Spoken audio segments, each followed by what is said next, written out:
नमस्कार दोस्तों, मैं आज माता फूला चौकी के बारे में आपको छोटा सा इतिहास बताना चाहता हूँ। तो माता फूला चौकी का जो इतिहास है वो सही से तो किसी को नहीं पता, पर फिर भी जितना मैंने अपने गुरुजनों से सुना है, सीखा है, वो मैं आपको बताता हूँ। तो माता फूला चौकी मनसा नगला, ये एक यूपी में, उत्तर प्रदेश में एक गांव है छोटा सा, वहाँ की इनकी पैदाइशी है, वहाँ ये पैदा हुई थी। और मनसा नगला से इनकी शादी होती है तो ये खेड़ा जलालपुर जाती है। मनसा नगला इनका पीहर है और खेड़ा जलालपुर इनका ससुराल। तो माता फूला खादराबाद कालका की बचपन से ही बहुत बड़ी भगत थी, सेविका थी।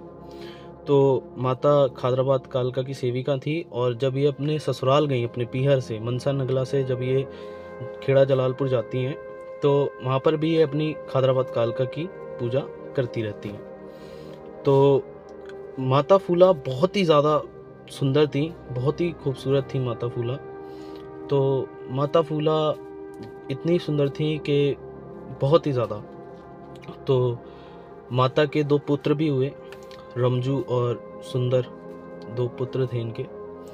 तो इनके संग उस समय में ठाकुरों ने बहुत ही अत्याचार किया, मतलब बहुत गलत किया इनके साथ, ठीक है।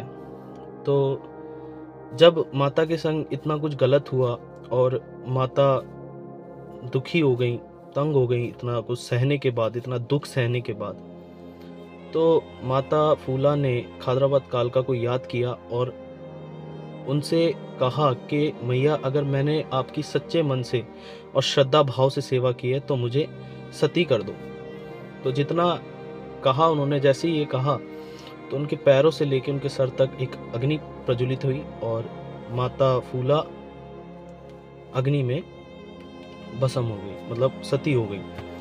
और माता फूला भस्म हो जाती हैं अपने दोनों बच्चों के साथ। तो जैसी वो भस्म हुई, सती हुई, सॉरी मैं बार बार बोल रहा हूँ, आ नहीं रहा शब्द ऐसे। तो जैसी वो सती होती हैं, तुरंत ही शाम को वो खड़ी हो जाती हैं और शक्ति बन चुकी थी वो, क्योंकि खादराबाद कालका की एक अग्नि से वो सती हुई थी, तो शक्ति उन्हें प्राप्त हो चुकी थी। खादराबाद कालका ने अपनी एक शक्ति के स्वरूप में उन्हें ले लिया। तो वो एकदम से खड़ी हो जाती हैं और शाम को ही वो ठाकुरों का पूरा, जो उस गांव में ठाकुर थे, सबका सर्वनाश करना चालू कर देती है। यहाँ तक कि कहते हैं कि बच्चों तक को वो नहीं छोड़ती हैं। और उन्हें बाबा वीर बुलाकी मसान ने अपना पूरा सपोर्ट किया और अपनी बहन माना उन्हें। माता खादराबाद कालका भी उनके संग थी, काफ़ी सपोर्ट किया। तो ये एक छोटा सा इतिहास मैंने अभी आपको बताया, और अगर आप पूरा संपूर्ण इतिहास उनका जानना चाहते हैं तो प्लीज़ मुझे कमेंट करना, मैं फिर पूरी एक बड़ी वीडियो बनाऊंगा। एक छोटा सा था। आज माता फूला खादराबाद कालका और वीर बुलाकी के संग पूछती है, और माता फूला का जो आज स्थान बताया जाता है वो खेड़े कटरा में बताया जाता है। खेड़े कटरा के अंदर आज उनका स्थान बताया जाता है। तो अगर आपको पूरा जानना हो कि कैसे क्या हुआ था तो प्लीज़ मेरे को कमेंट करना, मैं पूरी एक बड़ी वीडियो बनाऊंगा, इसका सेकंड पार्ट बनाऊंगा। तो ये एक छोटा सा इतिहास था। थैंक यू, धन्यवाद। माता फूला के संग सच में बहुत बुरा हुआ था, और जिसके संग होता है वही जानता है कि क्या था वो, कैसा घटा सब कुछ। तो ये माता का इतिहास था। Thank you.